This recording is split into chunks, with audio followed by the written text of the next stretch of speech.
Welcome to this episode of My Ramblings, title At Sum Equals Table of Complex Impedances for the 69 kV transmission lines out at the San Carlos Irrigation Project. At sum equals switch station analysis of the relay settings and circuit breaker settings and CT settings. I have it at sum equals um, tables and what have you used in evaluating the electrical panel short circuit ratings against available short circuit current at bases in South Texas.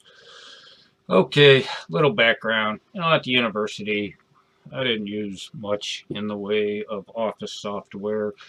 I don't recall using a spreadsheet. Maybe I did. I don't recall using any database software. Maybe I did. Undoubtedly, I used some form of word processing document. We had to turn in a lot of reports. Primarily, the software that we used was circuit analysis software, and that came in a variety of forms. We used PSpice. There was some software that we used in our digital logic circuit classes, and there was power system analysis software, for lack of a better term, in my power system classes. But when I started to work for the Navy in the construction office, um, uh, they had office software. There was a spreadsheet, a database, and of course word processing. And so I took the opportunity to try to learn something about these. And um, it's really hard trying to learn something like that by reading through the manuals. And so I set up, sample sets of data for the database. Just stuff I, invented for the purposes of helping me to learn to use the database software. The same thing with the spreadsheet. And, I had no use for it really at the time, none that I could perceive.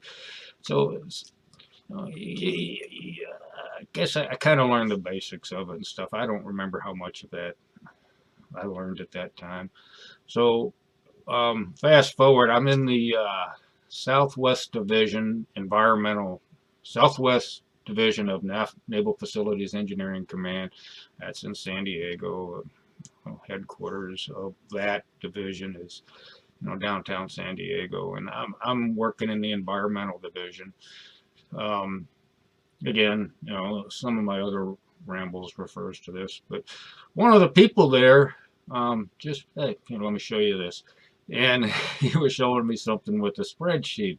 And it was like, the in generic form, at function equals, and I don't remember how much of that he showed me, whether how I could, extend that to other rows and columns and stuff. And it's kind of interesting because I really didn't, when I went to the PDC program, I didn't use too much of that. I used spreadsheets a little bit to try to, because we didn't have database software. I think in the once I got off the internship, I don't recall, but really, it was cumbersome to set up a database, and there really wasn't data to put into a database.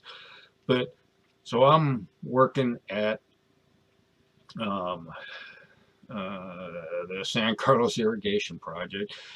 I get sent out as part of their Y2K effort to collect information on any microprocessor controlled equipment that would be out there.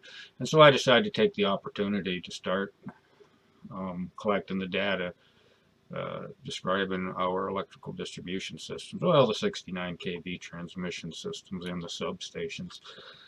And, there's if you ever taken a power system class, if you ever gone through an electrical engineering program, you do.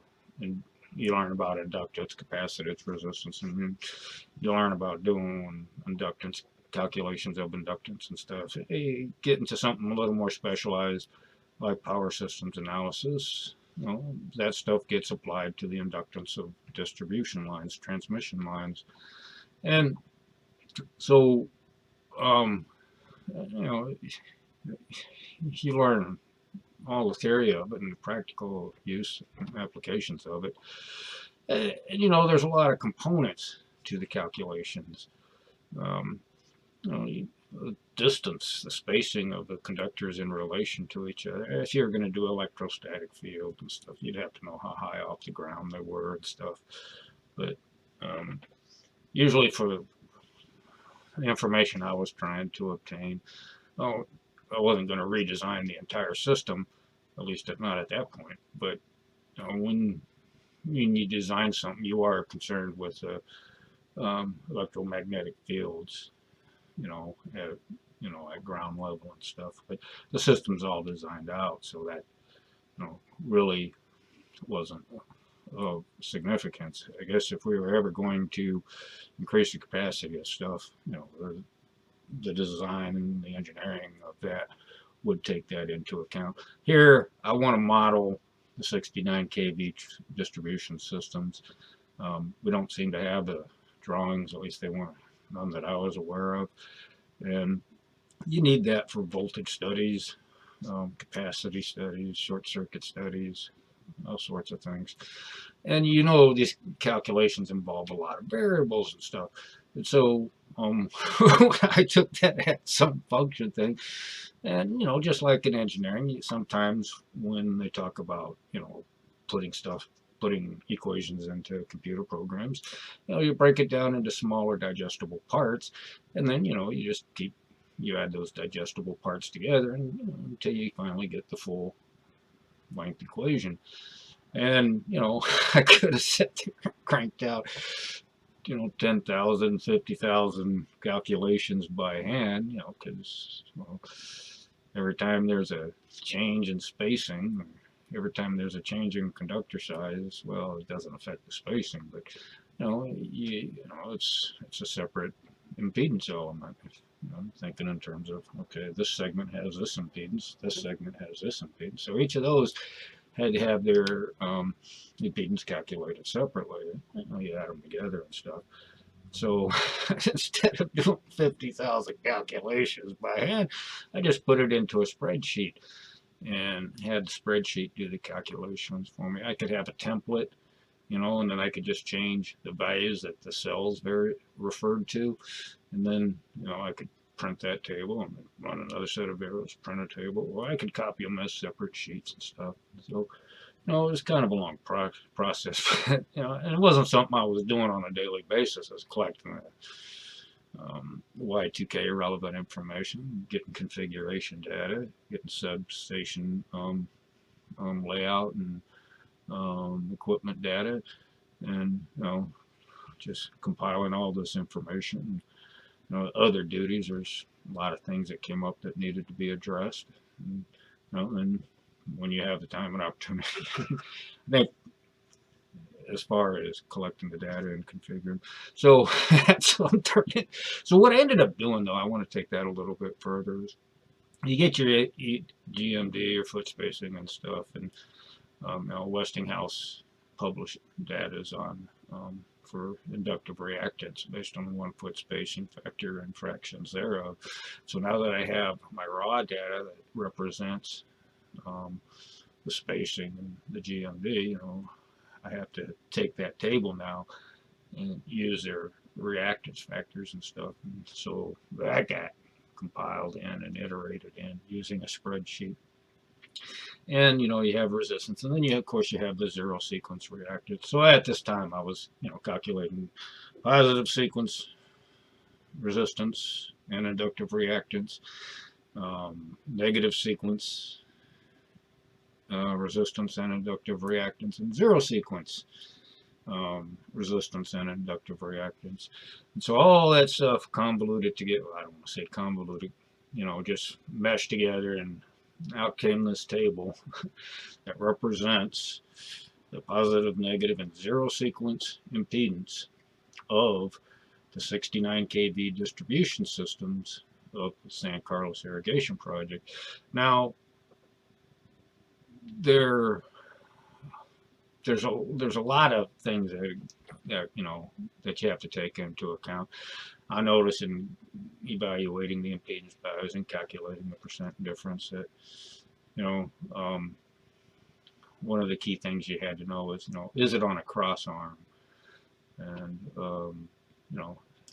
So if you know that it was an 8-foot cross arm, then there's an implied GMD built into the table, and it's based on the calculations and the looking at percent differences of slight variations and making an assessment that if it's less than 3%, I think it was, then it's not a significant difference.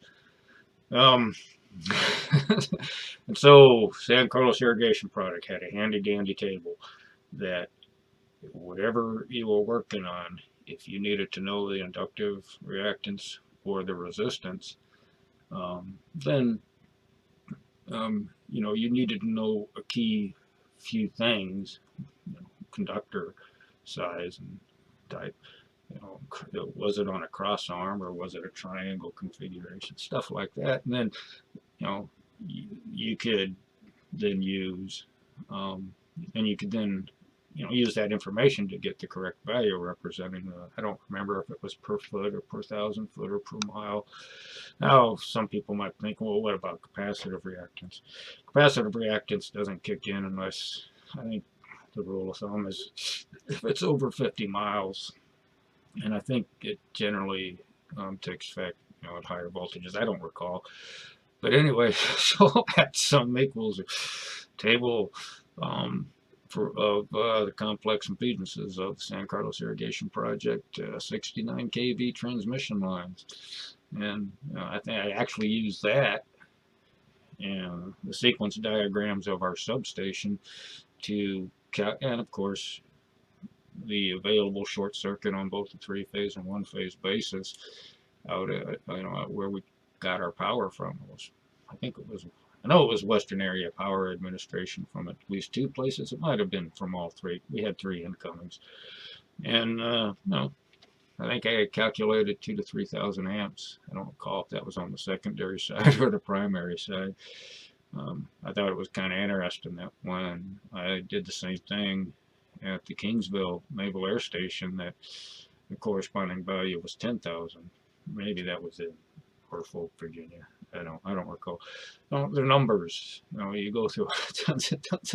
So you collect the results. I could go back. I didn't keep all of the work and information. So a lot of the stuff I ended up doing at home. But I kept stuff as sort of a memento of work I did. I was entitled to that. Classified secrets. They're not even the official contract documents, the official project documents. There were no contracts involved in any of this. Okay, so at sum equals a table of complex impedances based on the configuration of the 69 kV lines. Okay, at sum also equals switching station evaluation. Who wants to do 10,000 calculations by hand when they can put them into a spreadsheet? So, I modeled using the spreadsheet, or I just put in the equations for the relay calculations, and, and then I was able to, put as of input parameters, that all the cells referred to, is what the settings of that particular relay was. One thing I couldn't do, I couldn't really calculate when I had to transfer the IT curves because I didn't really have an equation for that. I actually had to plot for this value of time for this particular relay working under this thing. Here's the current, and this is the time that this thing will respond to, guaranteed, or possible minimum response, and then guaranteed to respond to. So I think what I did was I took the midpoint and then assumed some percent plus or minus. It was a logarithmic scale. I don't recall. So all of that stuff got folded into spreadsheets and stuff. And I think somewhere along the way it occurred to me, I forget what it was, but it shaved a lot of time off. I think it was just that I don't even need to do a short circuit analysis to do this. I may have, I could do I think I don't have to do for what I'm doing. I only needed the 3-phase maximum current. Why? Because that's the maximum current that I could flow. And then I knew somewhere below, I think I actually ended up having to do the line to ground current because I had to know that the current where the coordination was lost didn't take place above that. But I could just assume that I had this level of current, this level of current, this level of current. Anyway, that ended up saving me a lot of time, but they had a sound basis at the time. I have to go back and look at the documents to be real specific about what it was that I know that I remember doing, but can't quite remember the specific details of it. But um, and what it showed is that for a fault level current that, according to the short circuit calculations, could exist, is that um, the the current on a line to ground fault taking place out on a feeder, when you look at the settings of various interconnected relays, and that's important because you got to know that that if if these two relays are not tied together somehow, um, I guess in the main it would see the current, so there would be some interaction. But this was tied together in a partial differential scheme, and that's kind of going beyond the scope of what this video is supposed to be about. But what I ended up seeing is that um, the current going through here, the time it took um, this cubicle to get around to interrupting, and that's an accumulation of relay time, the current, and the response based on the curve, and then the interaction of the induction disk relays that we had, and the amount of time it took the circuit breaker to trip. Well, when you compare that to the main and tie and the way the system was configured, they would see these, and you wouldn't, because it was a partial differential. That sort of means I won't just lose the feeder and then the main. It doesn't mean I'll just lose the feeder, the main, and the tie. The way the system is configured, the way it's designed to operate, is that if that fault gets detected by the main or tie or maybe both before the feeder, the whole system um, sends a signal out so that every breaker in that switching station trips open. And that was the problem we were having. And so, I'm thinking, well, why did somebody change the setting? And again, this is going beyond the scope. I didn't know why. And, if you go back to the video of, um, most important lesson of my engineering career, it forms sort of, you'll understand why you can't just change the setting back. I don't know what their motivation was. Maybe there was some underlying problem. And so I began to look, okay, is the equipment protected at these settings? Did they lower it because the equipment wasn't being protected? I think in the end, I considered, well, I don't know why. It's a lot of things going on the base that made me think, would somebody do this? Because I tried to trick the Navy into buying a new switching station. Where it was a war. I'm not saying that this next aspect had any credibility, none whatsoever. I only recognized that it was a possibility, no matter how remote, that somebody had intentionally sabotaged the switching station as part of an attempt to sabotage the training of the Navy pilots. They did some training out there, and they required on power to run their simulations and stuff. Or was it just somebody didn't know what they were doing and came out and changed the setting? I think I thought about, as I'm writing this, my thoughts about it evolve, and I'm thinking, well, somebody just saw this cubicle there and thought that it was independent of everything else. I tend to look at these things as integrated systems and stuff, and you have to know how they're internally wired and how they're connected, and so it wouldn't have occurred to me that somebody, unless I keep thinking about it, I look at it, and it occurs to me, that's probably what happened. Somebody probably thought that cubicle was standalone, and just changing that would have solved the problem, but not realizing that creates, well, you change one thing and I don't want to say it's a complicated system, but you screwed the whole thing up. So add sum equals a switching station um, evaluation, because I used a spreadsheet and specialized forms of at sum or at function to do that analysis and arrive at my calculations. And I think when I was doing the short circuit equipment rating study, I kept track of all the buildings that I had been to, what part of the project I had done, collect the field data, put the information on the standard form, to translate it from the forms that I used to record the field data, then translate it into a standard. I had like a standard sketch of a single line diagram, and then I would populate it with data and to reflect the actual configuration for that particular facility, including its service transformer. And then that would lead to the population of the calculations. Of course, I did this all by hand. Anyway, and so I tracked as I did, and then the results I found in this building. Okay, I got all the data. I did all the calculations, comparing the available short circuit current to the nameplate rating. Okay, yes, it's adequately rated, or no, it's not. And at some point, the question came up in my mind, okay, what if people were doing this in a way that, unless somebody points it out to you, you might not be aware, but a standard practice is to use the transformer let through as the maximum short circuit available.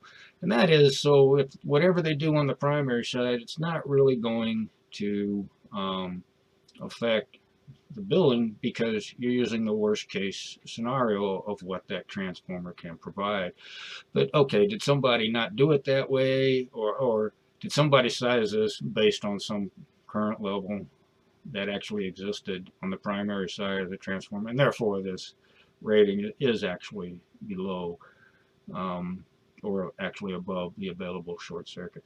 So I went out and modeled and calculated the short circuit current available at each of the buildings. Um, Actually, on the ones I think that um, actually had transformer let through higher than the equipment rating. And, I did the calculations of short circuit current flowing through, not, it doesn't destroy the transformer. And it didn't help, because the let through current was higher than the rating, and the actual current, well, the based on nameplate maximum, based on an infinite bus let through, which is actually the maximum let through, and the actual energy on the primary side, you can't let through more energy than what's there.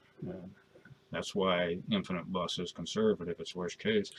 But unfortunately, the short circuit current that would flow through the transformer, based on the actual short circuit current on the primary side, was still higher than the nameplate rating. And so, its corresponding spreadsheet count would say inadequate rating. I think there ended up being 7 or 8 of them. So anyway, that function of a spreadsheet equals a hell of a lot of work. Hope you enjoyed the ramble. Have a nice day.